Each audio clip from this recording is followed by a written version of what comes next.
Hello everyone, very good morning to all of you. So friends, welcome back to Anthropology PYQ series. So where we are trying to decode every question and master every concept. So friends, I welcome you all to this session on behalf of SRIRAM's IAS. So first of all, let's try to check and let's try to know about the question of the day first. So the question of the day with us for today on day 17 is this. So look at the question carefully and listen the question carefully so that we can just proceed ahead with this. So good morning. So good morning Vinishri. Yes. So look at the question now. How the theories of postmodernism are relevant in promoting the social justice and empowerment of the marginalized communities. So this is the question. So the question is all about, and the question is pertaining to the postmodernism theories in anthropology. So it is trying to ask, or the question is trying to expect from the students that what's your knowledge with respect to postmodernism theories and how these postmodernism theories will help in promoting the social justice and how do they help in uplifting the marginalized societies or marginalized communities, right? So that's the basic question. Okay, so let's try to explore more about the question. Before that, those who are joining live, so very good morning to you all. So aspirant, good morning. So now let's see the basic approach, how we can proceed towards the question. So in the very introduction, what you can say, in the very introduction, you can systematically highlight or you can just bring about the background of the origin of postmodernism. So why postmodernism theories have been developed. So that thing you can just mention in the introduction at the very first instance. Then you can just highlight what is all about, what is the core premise of this particular theories. So you can just mention how they advocate. Then in the same way, so there in the introduction itself, you can simply bring in the relevance of the demand of the question. That means you can say that postmodernism plays a significant role in the concept of uplifting the marginalized societies and promoting the welfare of the social justice. So that's all. So this is how you can introduce the answer.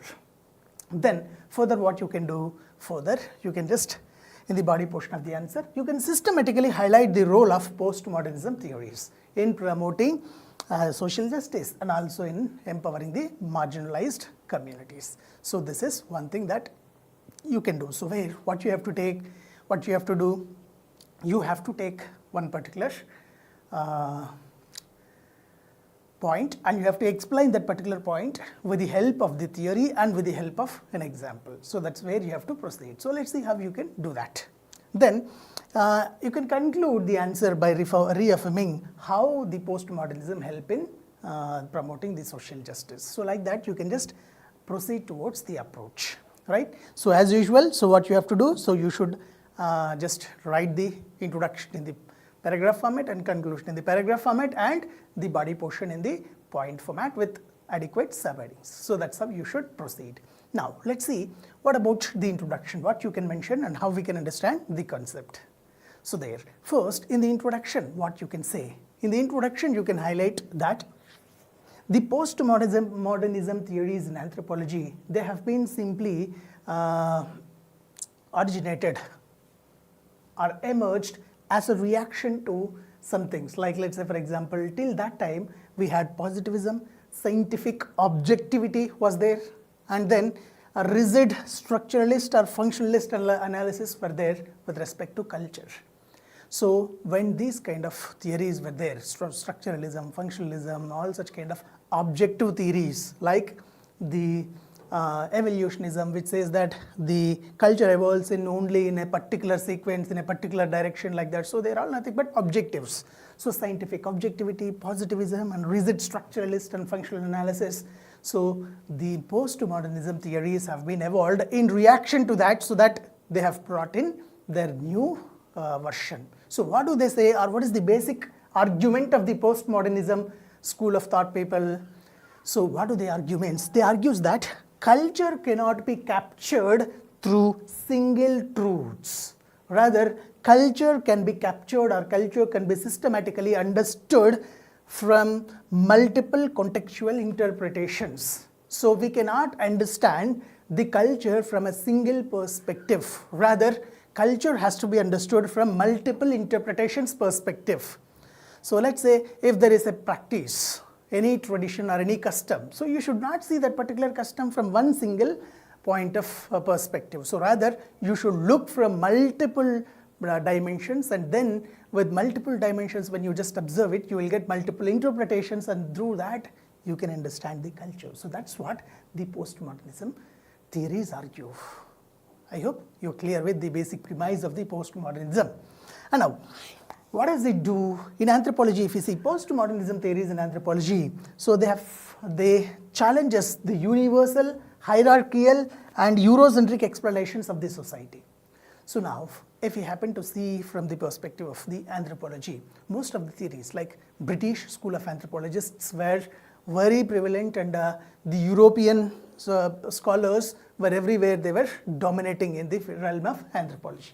So they have given their own views of construction of the society. So what does this post-modernism anthropological school of thought or the theory says is that they will challenge these universal norms of the society. They will challenge this hierarchical as well as the Eurocentric explanations of the society, and they have given different narratives to understand the culture and the society in a different perspective. So that's what we have to understand. Then further, what do they do? So they systematically emphasized on plurality of the subject. Then subjectivity, they focused on subjectivity. Here you can see they focused on, till now the science scholars were focusing on objectivity, where now the postmodernism school of scholars started focusing on subjectivity and power. And then it also provides conceptual tools for promoting the social justice and empowering the marginalized communities. So how this will be done? So let's try to understand. Before do that, so this is how you can introduce the answer, right? So try to learn that particular logic. I hope it is clear to you. Can anyone say or can anyone mention about any example of postmodernism theory, or let's say any scholar related to postmodernism? Can anyone just text? If you can recollect, you can text in the chat box by chance, right? So now, let's try to see some of the theories in postmodernism. There, scholars like, let's say, Jacques Derrida, then Michael Foucault, then we have Clifford and or Marcus, then Butler and Harari, then we have Edward Said and Homi Bhabha. So some of the postmodernism scholars. So where Jacques Derrida have advocated for a theory that deals with deconstruction of the existing norms. So it is famously known as deconstruction theory by Jacques Derrida from the postmodernism school. So where what does Jacques Derrida argues or the deconstruction argues? So we have to systematically deconstructing the existing stereotypes, existing stereotypic views of the society and culture. And there what he argues is that all the social categories and meanings are simply constructed through language and dominant discourses, often creating hierarchies. So look at this statement carefully. So what Jacques Derrida says is that social categories and social meanings, so whatever the words that we pick, are being created by some dominant discourses or by some through language. So the language we use and the words that we use has had some sort of relevance with respect to creation of the hierarchies. Let's say, for example, within the tribes, if you happen to see, there are certain words, like let's say, for example, scheduled tribes is one thing that generally we use. Then apart from that, we had some other words, like let's say, criminalized tribes, criminal tribes, or like primitive tribes, or particularly vulnerable tribes. Can you able to recollect these words? So when you happen to look at this, so what do they say? So they have been, let's say, particularly vulnerable tribes. So when we say, so language is creating that. So it is creating some sort of hierarchies, and the dominant discourses have created this kind of thing. That means dominant sections have given such kind of words. So that's what Jacques Derrida argues, right? So then, you can see what Michael Foucault says. Michael Foucault has developed one theory known as power-knowledge nexus theory. Power-knowledge. There would be a nexus or relationship between power and the knowledge. So you have to understand this carefully. So what Michael Foucault says is that knowledge is never neutral. Knowledge is never neutral. And what does it do? It is intrinsically linked to power and serves to normalize this certain control and exclusion. So that's what the Michael Foucault says. So what he tries to argue through this knowledge power nexus is that knowledge is never neutral. Let's say, for example, you have got certain knowledge. Now you are educated. Once you educate, you will get certain amount, a certain aspect of knowledge. Once you get the knowledge, you try to just grab power in the society because you have one powerful weapon, that is knowledge. So with that, what do you try to do? You try to just control others. So, and it will never be neutral. Knowledge will never be neutral. So let's say, for example, if you have knowledge, then you will be attracted. Let's say, for example, politically, you may be attracted towards either leftism or rightism or the centrism kind of political ideology. But you will never have some sort of neutral ideology with respect to politics. Isn't it? Can you be able to catch that? So that means what he is trying to say, Michael Foucault, power and knowledge. There is a nexus between power and knowledge. So knowledge will never be neutral. Rather, once you have knowledge, then it leads to catch hold the power. And there, when you catch hold the power, so your knowledge will never leave you to be neutral. Rather, it may align you either in one direction. So that's how Michael Foucault says, right? And with this, what may happen? With this, there could be some systematic exclusions. So let's say, for example, politically you are attracted towards leftism. Then you will exclude the rightists' ideology and rightists' arguments. So like that, that's the concept of the Michael Foucault's concept of power-knowledge nexus, right? Then further, let's see. We have Clifford and Marcus. Clifford and Marcus, they have advocated for a different theory which talks about crisis of representation and polyvocality. Polyvocality means like multiple voice. So there should be rise of multiple voices and crisis of representation.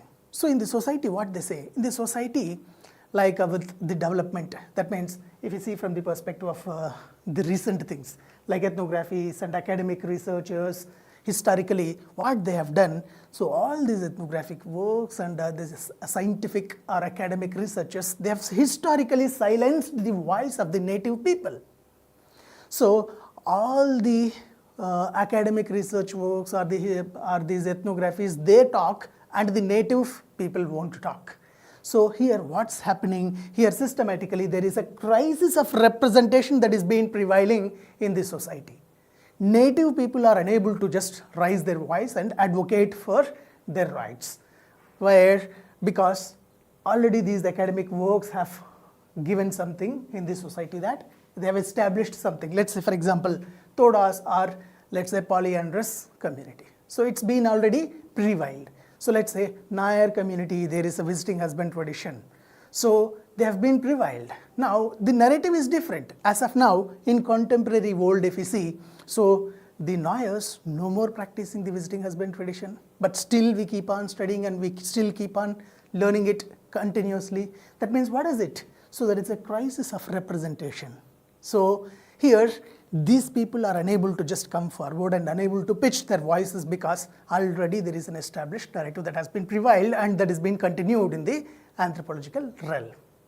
Are you able to catch this point? So that's how Clifford and Marcus, they advocated for developing polyvocalities. There should be rise of multiple voices. When multiple voices rise, so we will get a lot of variations and a lot of perspectives on a particular thing. So through this, we may get to a fair conclusion. So that's what this particular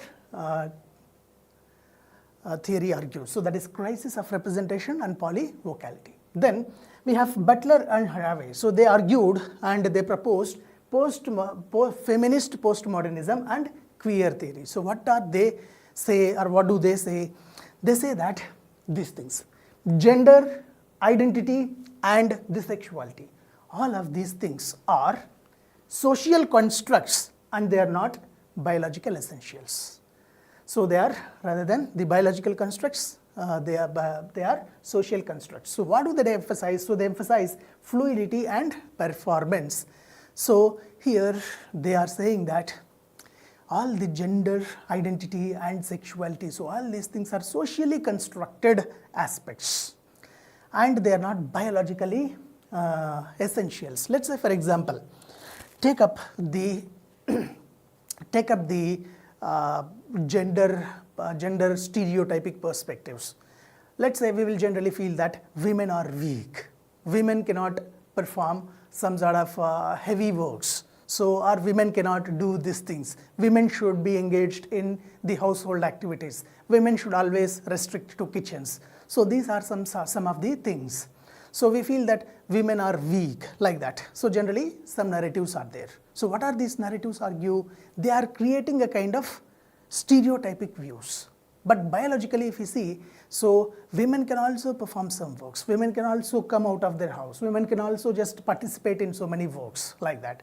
So from that, so what the feminist postmodernism scholars like our Butler and Haraway argues is that, so all such kind of gender, identity and sexuality, all these things are social constructs and they are not biological essentials. Biologically things are different, but it is being framed in the society like that. So that's one thing.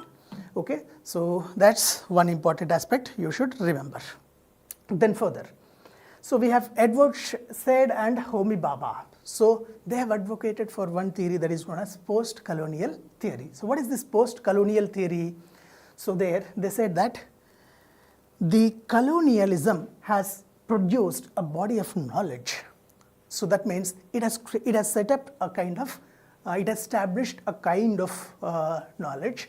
So this knowledge continues to shape the global power dynamics and it further marginalized the present society.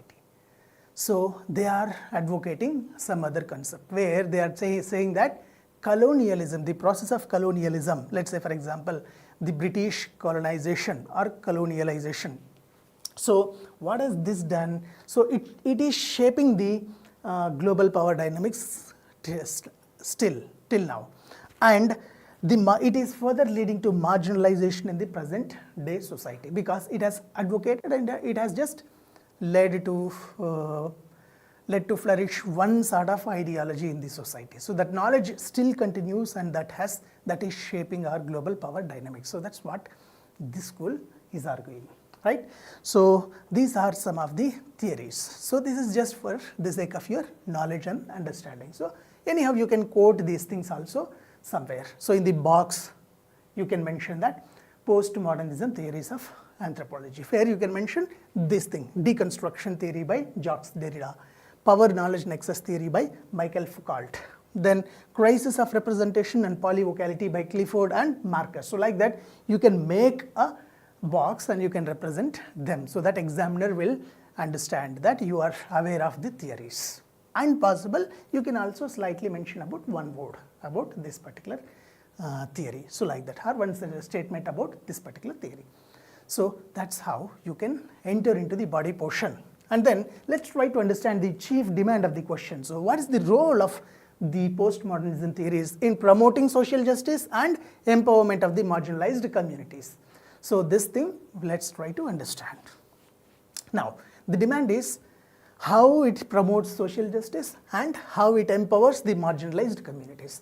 Marginalized community means what? Communities means what?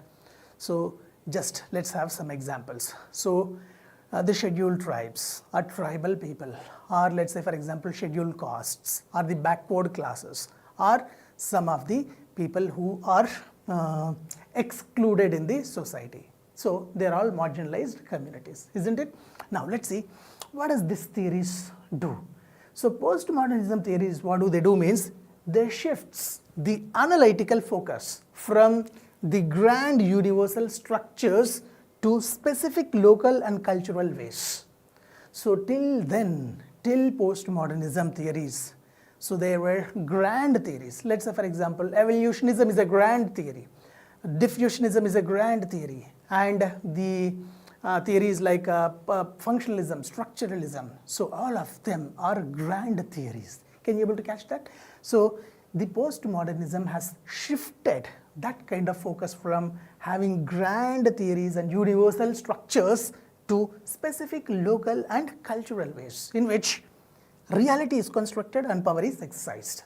So they advocate specifically. Now let's say for example, we have to just focus on the marginalized communities. We have to focus on the gender perspective, feminist theories or feminism. So such kind of things are focusing specific set of population, and they have also picked and addressed the local cultural ways like that. So that's how they try to just do that. So how do they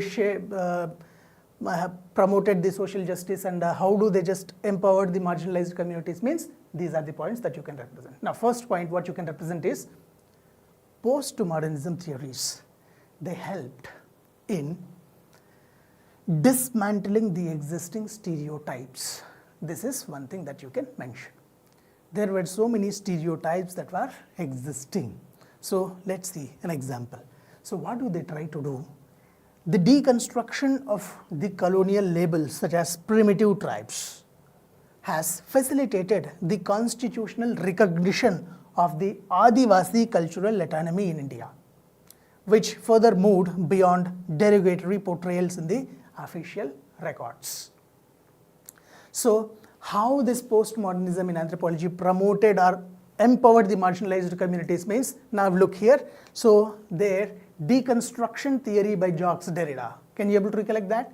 So it advocated that we have to deconstruct the existing stereotypic terms and things. So like primitive tribes, particularly vulnerable tribes, or criminalized tribes. So these kind of terminology has given a different perspective. Now they argued to remove or change such kind of names. So with the advocacy of the postmodernism scholars, so constitution has recognized the Adivasi cultural autonomy, and they help to move towards removing such kind of derogatory portrayals in the official records. So this is how the postmodernism helped in uplifting the tribals in one way.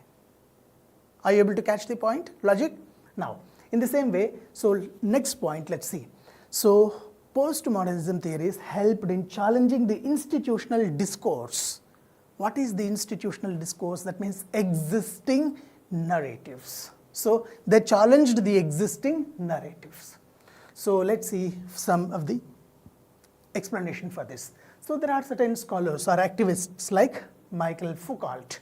So what is Foucault has done? So Foucault's theory is the power-knowledge nexus. So Michael Foucault argued for this. So knowledge is never neutral, and knowledge is intrinsically linked to power, all such kind of things. Can you able to catch that? So now let's see what Foucault has done. Foucault's analysis to expose how land acquisition policies often frame tribal communities as encroachers rather than the rightful custodians, thereby challenging their displacement. So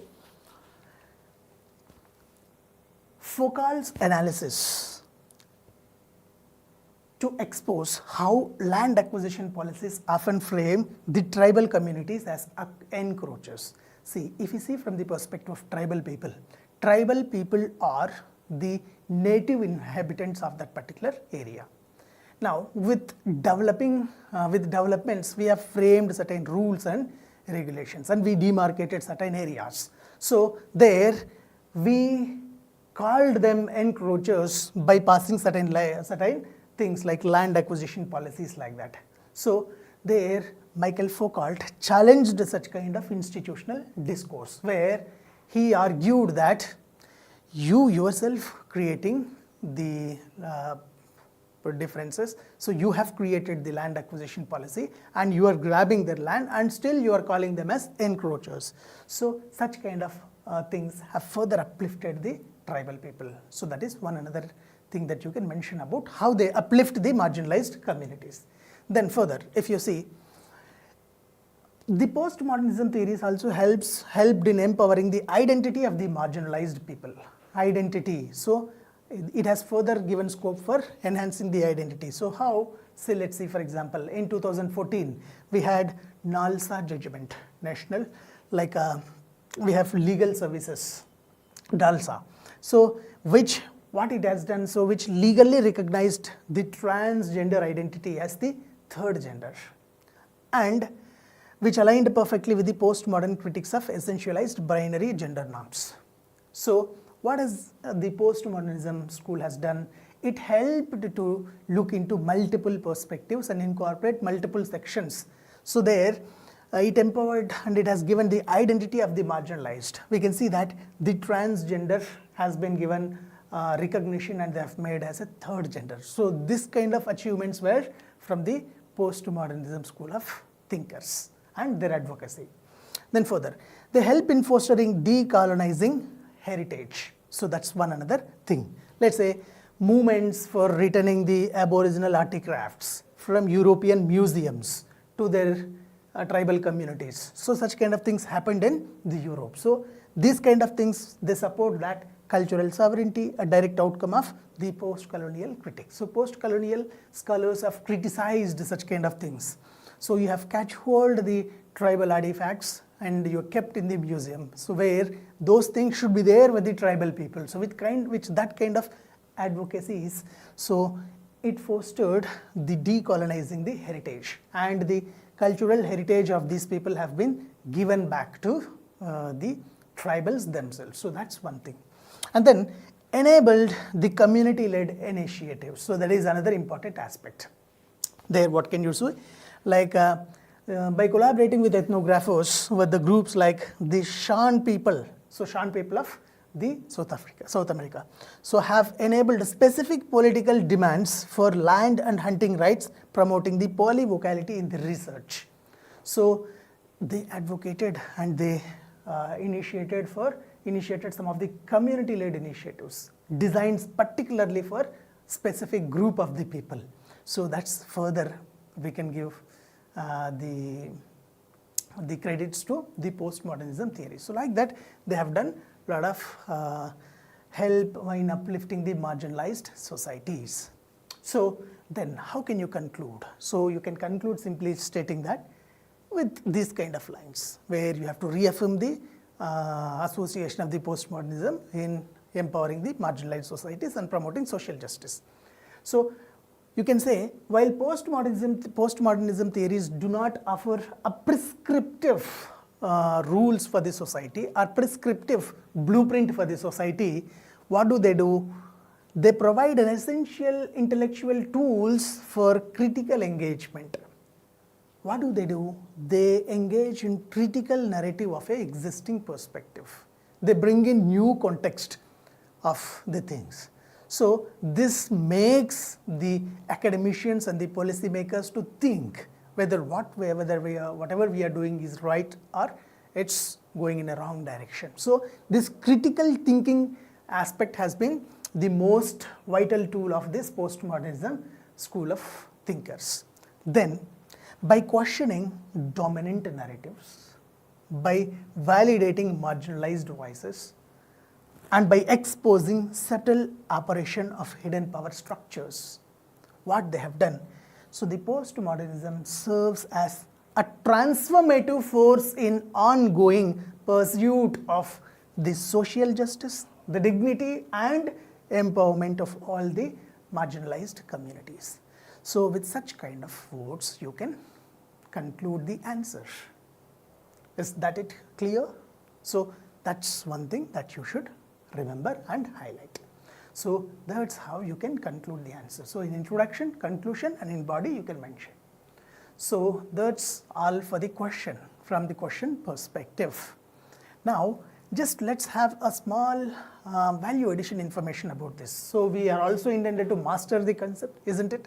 So let's try to look something about some more things about this thing. So let's take some 3 to 4 theories and let's try to understand how you can just further develop the concept. There, let's start with the deconstruction theory by Jacques Derrida. So Jacques Derrida, so you can see what is Jacques Derrida says. Jacques Derrida's deconstruction, it exposes generally how categories like tribals, backward people, primitive tribes are historically constructed. It tries to look into such kind of thing. It examines that and it tries to showcase that you're using the word backward classes. When you use the backward classes, you yourself pulling them back. So by putting this narrative, so it try to systematically change the perspective. So that if we call something as backward, so it usually they may feel and they may realize that yes, we are backward. So rather we have to shift the narrative. So that's what the deconstruction theory by Jacques Derrida says. Now, what is the core idea? Core idea says that social categories are constructed through dominant power discourses. Social category like backward classes, it has been created by dominant power discourse. Primitive tribes, again dominant discourses have given this kind of words. So that's what Jacques Derrida's deconstruction says. And how does it helps in the uplifting the marginalized societies? Now look at the concept.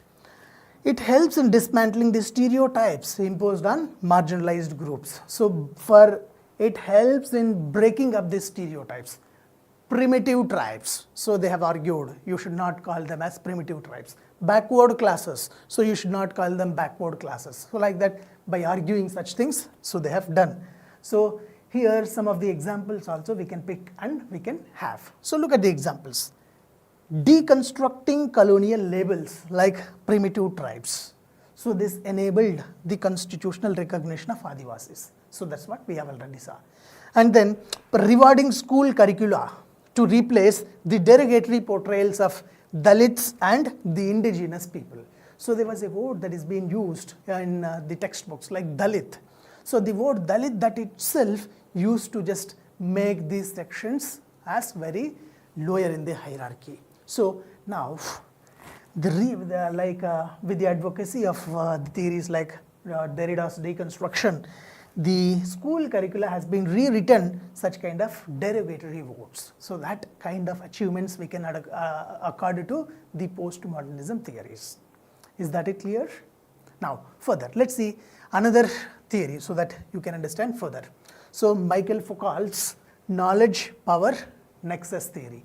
What is this further? So this thesis or this ideology or this theory reveals how institutions normalize inequality. If you happen to see in this society, inequality has been normalized in this society.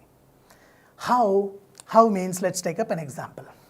What's the core argument or core idea of this means? Knowledge systems produce and legitimize inequalities. So whatever the knowledge system that we introduce into the society, so this knowledge system, it creates and legitimizes inequalities. So how? Let's say for example, if we happen to see an example where we have introduced the land acquisition policy.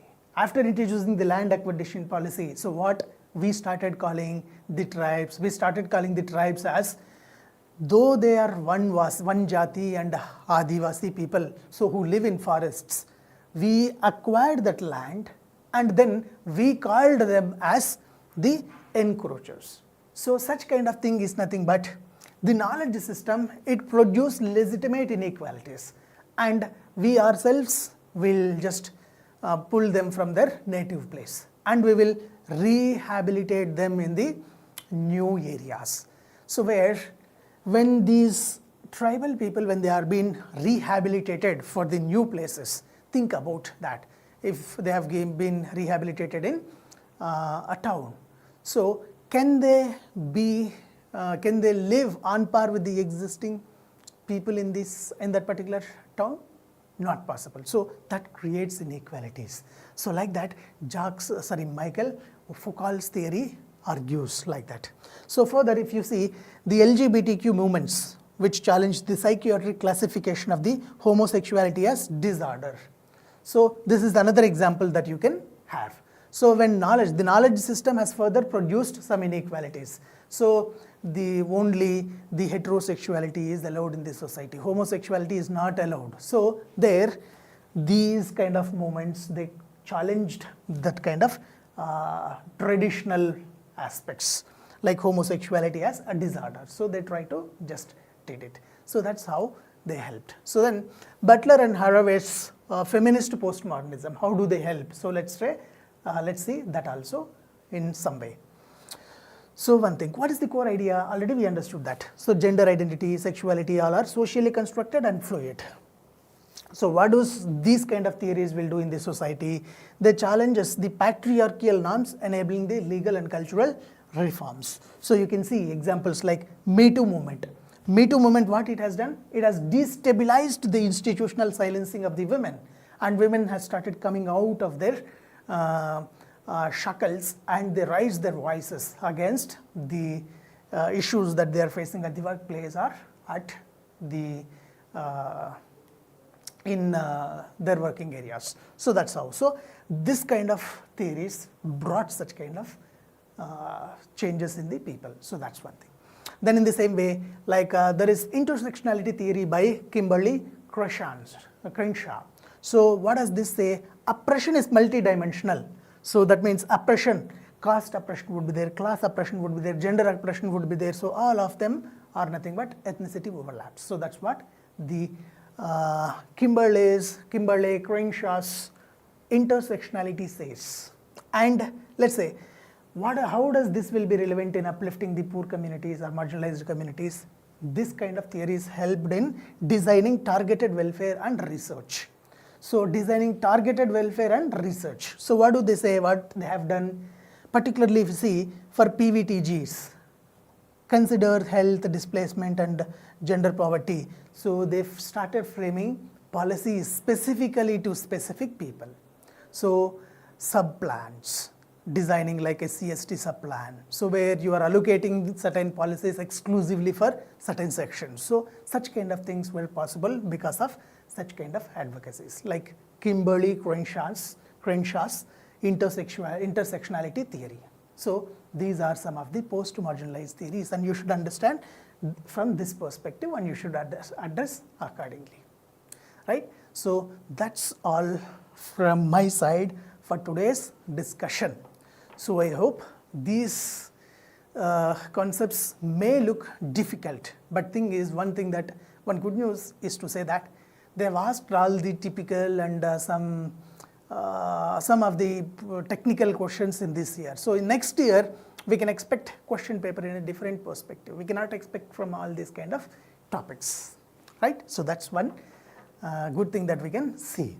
Now, the question of the day for the next session is, that is on the day 18, let's have this question. So look at the question. Genome-wide disease association studies, advanced, our understanding of the health and disease, discuss.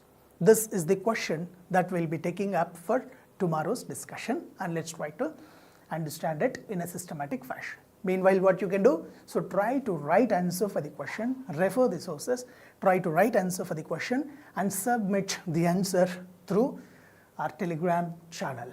So you have to start writing.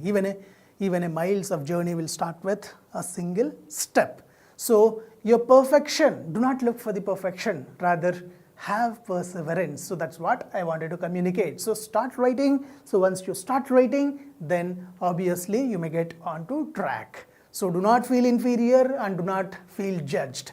So thing is that you have to just express your thoughts and you have to start write answers. So that's what. So share your answers through me, through the Telegram channel. I'll try to look it and I'll try to evaluate your copies, and I'll try to give my feedback or my comments. So that's what I wanted to share with you for today. So friends, let's sign off for the day, and we'll meet tomorrow exactly by 11:30 a.m. and let's take up the question that we have discussed here, right? So thank you all for joining me with this session. So hope this session was helpful to you. So we'll meet tomorrow. Thank you all.